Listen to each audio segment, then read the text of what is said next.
Tetapi di Konsili Nisea dibuat rumusan Yesus satu hakikat dengan Allah.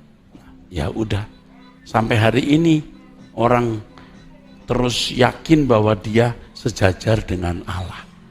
Dan itu yang saya tidak terima dan tidak percaya. Tapi yang kita hadapi dunia yang sudah terlanjur. Tapi saya punya pengikut saudara paling tidak. Itu tadi saudara sebuah cuplikan video yang pendek yang durasi sekitar 1 menit, dan tentu video ini adalah sebuah situasi dan sebuah narasi-narasi yang disampaikan oleh pendeta eh, yang besar terkenal, pendeta yang tentu dipakai Tuhan luar biasa. Oleh karena itu saya coba tampilkan video ini bukan bermaksud untuk menghakimi, tapi hanya semata-mata karena sudah menyangkut daripada fondasi iman kekristenan. Tentu maksud kami hanya untuk bisa meluruskan dan hanya untuk bisa kita saling menegur, saling memberikan pemahaman yang terbaik bagi umat Kristiani tentu yang ada di Indonesia tentunya. Saudara-saudaraku yang kasih dalam Tuhan, sekali lagi kami tidak bermaksud untuk menghakimi, tetapi hanya untuk memberikan sebuah tanggapan tentang apa yang disampaikan oleh beliau tentang hakikat Yesus dengan Allah Bapa di sorga, bahwa tidak sehakikat dan beliau tidak akan yaitu setuju dengan keputusan itu. Apalagi disinggung mengenai yaitu masalah keputusan itu diambil pada Konsili Nisea di tahun 325 Masehi. Saudaraku yang diketahui, yang saya hormati dan saya kasih dalam Tuhan Yesus, yang bisa saya sampaikan untuk uh, kesempatan ini yang pertama, bahwa Konsili Nisea 325 kita tahu bahwa kenapa harus ada, yaitu karena pemimpin-pemimpin gereja dunia pada saat itu melihat ya bahwa banyak sekali hal-hal yang timbul dalam keimanan kekristenan yang membelok dan juga yang memang tidak lagi sesuai dengan ajaran-ajaran kekristenan, karena mereka mulai memberikan tanggapan-tanggapan dan iman-iman palsu mereka tentang kekristenan, sehingga inilah yang akan dilawan oleh seluruh gereja, bahkan dikutuk oleh gereja-gereja pada saat itu, seperti bagaimana dengan ajaran-ajaran daripada Arius atau yang dikenal dengan Arianisme, yang memang sangat tidak sesuai dengan fondasi iman kekristenan. Maka ini yang mendorong dan memberikan motivasi kepada seluruh gereja saat itu untuk pemimpin-pemimpin gereja saat itu memberikan sebuah mengadakan sebuah konsili.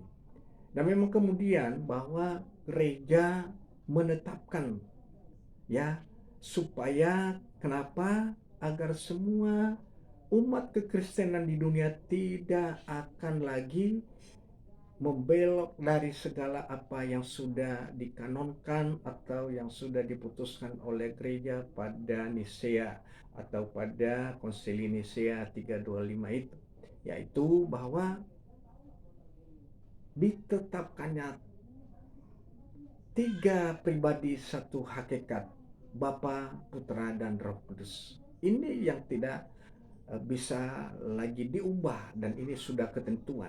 Nah, harus kita tahu bahwa sesuai dengan firman Tuhan juga, apa sidang-sidang para rasul pada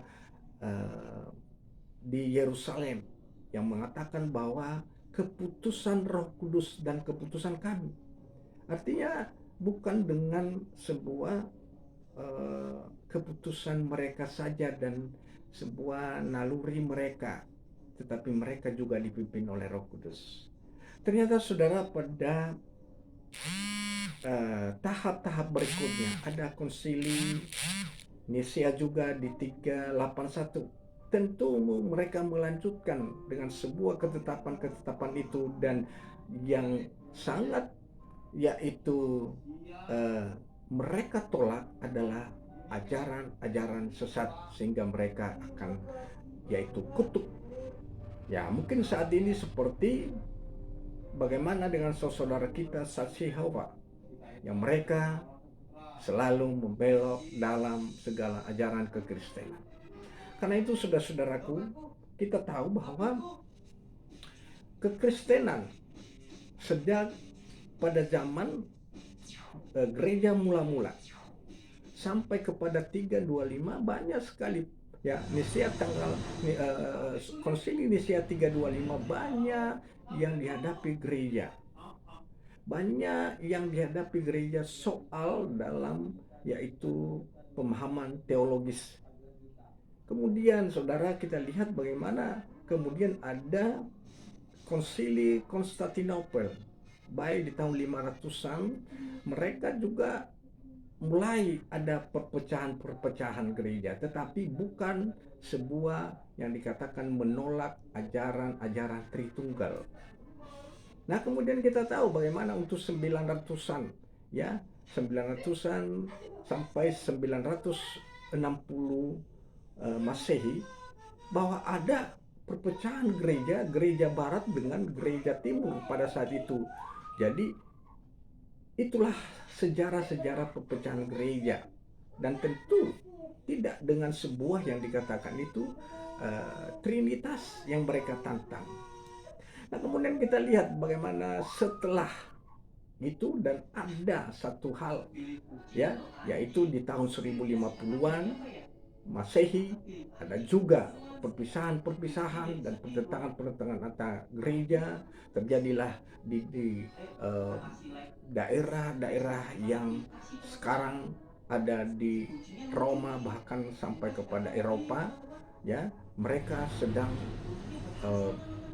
perpecahan, dan itu hanya perselisihan antara yaitu sebuah kepemimpinan, bahkan ada yang tidak relevan dengan hal-hal yang mereka pikirkan.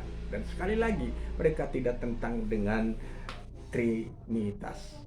Ya, pada akhirnya kita lihat apa yang menjadi yang fenomenal pada saat itu dan terjadi, yaitu reformasi tahun 1500-an, yaitu yang muncullah yaitu bapak gereja yang bernama Martin Luther. Nah, saudara-saudaraku, memisahkan diri dari Katolik oleh sebab-sebab yang memang dianggap tidak sesuai menurut tafsiran-tafsiran mereka. Dan sekali lagi, itu bukan masalah Trinitas. Oleh karena itu, saudara, sekali lagi dengan video yang baru kita lihat tadi oleh saudara, bapak kita, orang tua kita yang luar biasa, bahwa tiba-tiba saja dia tidak menerima kalau satu atau Yesus itu sehakikat dengan Bapa di sorga. Nah, oleh karena itu kita tidak menghakimi sekali lagi, tetapi menurut saya bahwa kita harus kembali kepada yang dikatakan ajaran kebenaran firman Tuhan, bahwa Bapa mempunyai firman, dan firman itu telah menjadi manusia, Yohanes 1 ayat 15, dan diam di antara kita. Kemudian Bapa di sorga punya roh yang membuat segala sesuatu itu berkehidupan, yang menggerakkan segala sesuatu itu ciptaannya sampai kepada hidup kita sampai saat ini hanya oleh karena Roh Kudus. Artinya Bapa punya pikiran, punya firman, dan punya roh. Itulah Tuhan kita yang hidup. Demikian saudara, Tuhan Yesus memberkati.